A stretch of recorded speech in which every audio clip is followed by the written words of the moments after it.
Welcome to Audio Branding, the hidden gem of marketing. Sound plays a more important role in human behavior and our decision-making than you may realize. In this podcast, I'll help you understand the art and science of sound so you can better influence others in business and your life. I'm your host, Jody Krangle. Let's delve a little deeper.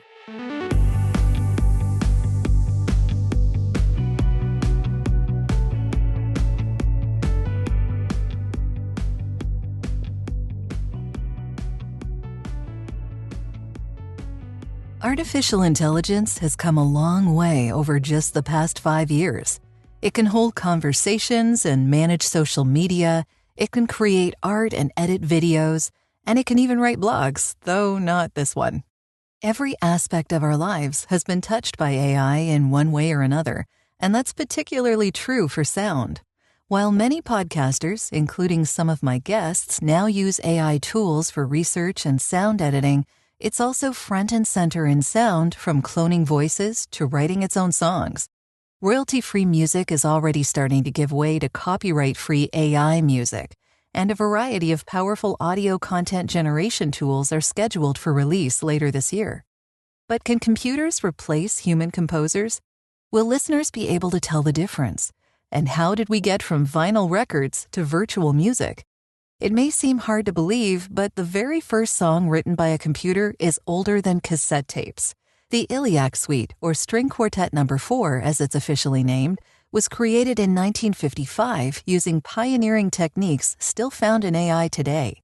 The ILLIAC I was one of the world's first computers. It was built in 1952 at the University of Illinois, and it filled an entire room. The ILLIAC I weighed 5 tons and used over 2,000 vacuum tubes, some of which had to be replaced each night. A pair of music professors, Lejaren and Leonard Isaacson, programmed the ILLIAC to compose a string quartet using what's called stochastic music that's written using probability calculations and mathematical sequences, in this case, Markov chains, instead of human inspiration.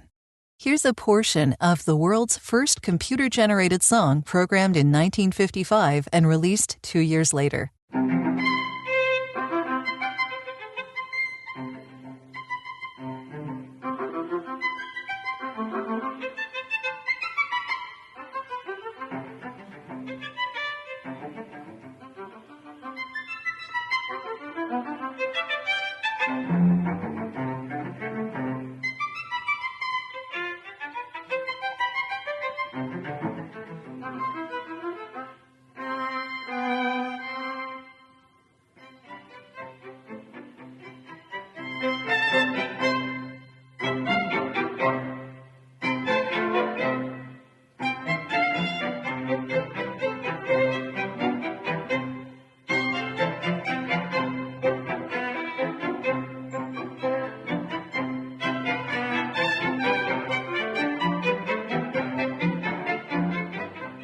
One of the researchers who helped build the ILLIAC I was Saburo Moroga, who also built the Musashino later that year in Japan.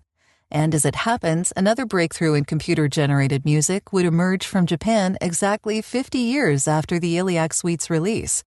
Synthetic voices were the next step in creating digital music, and in 1961, the IBM 7094 became the first computer to sing a song, Daisy Bell.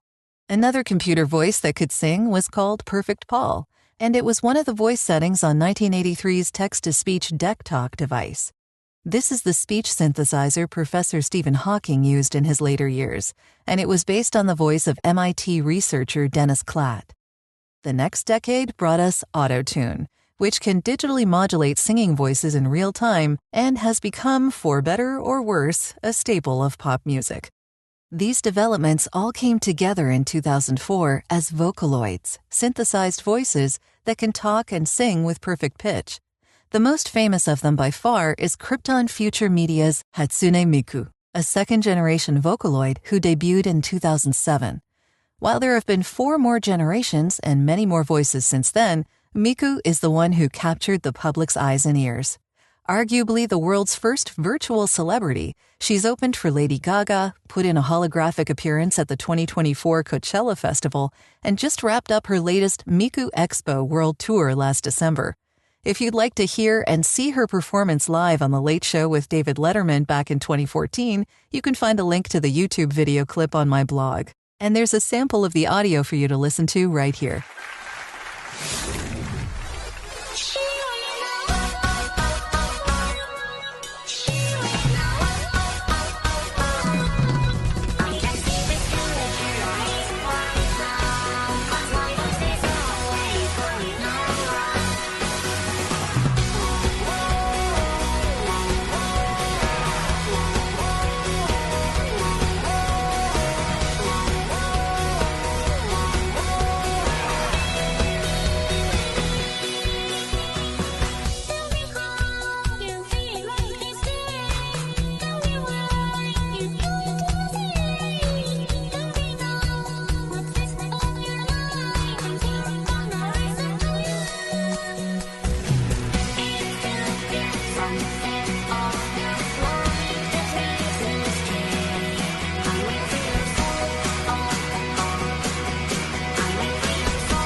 In some ways, Miku and the Vocaloids that followed marked a turning point in synthetic voices.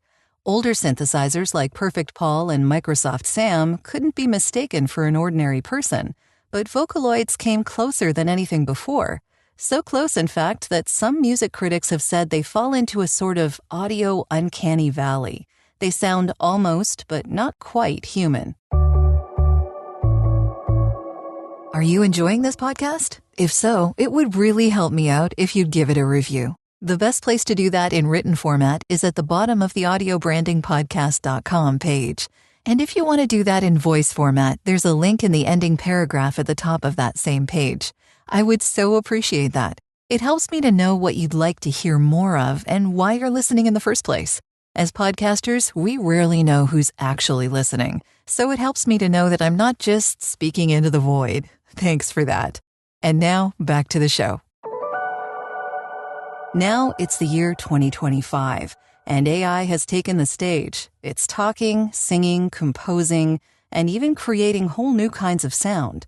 Both OpenAI's Jukebox and Google's AI Music LM can convert text into music, and NVIDIA's upcoming Fugato software is described as a sonic Swiss Army knife for creating sounds that have never existed, like a screaming saxophone or a trumpet that meows. Another new song generation service by Musical AI and Beethoven AI that's set to release later this year promises to share revenue with its 3 million musical sources, even as it composes custom audio tracks for enterprise clients. And just like before, some critics worry that all this AI-driven music is bound to fall into the uncanny valley, the gap where it's more disturbing than impressive. Patton, an experimental musician from London, released a text-to-audio AI album in 2023 called Mirage FM with 21 tracks. Is the resulting sound intriguing, eerie, or maybe even a hint of both? I'll play a sample of the first song, Inhale, here, so that you can decide for yourself.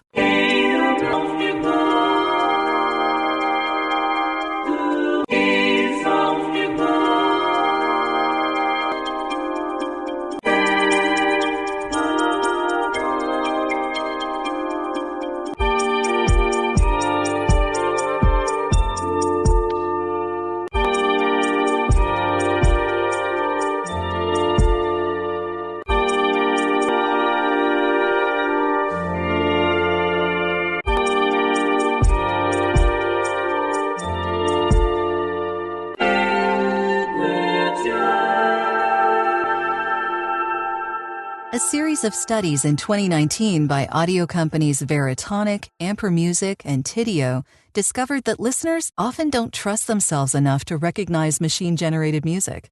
The study's participants would, more often than not, just guess that the most complicated track in any given list of songs must be the one written by a computer. A 2023 study by the University of York, however, found that listeners do prefer human-created music to its AI counterpart, and deep learning didn't make much of a difference in their preferences.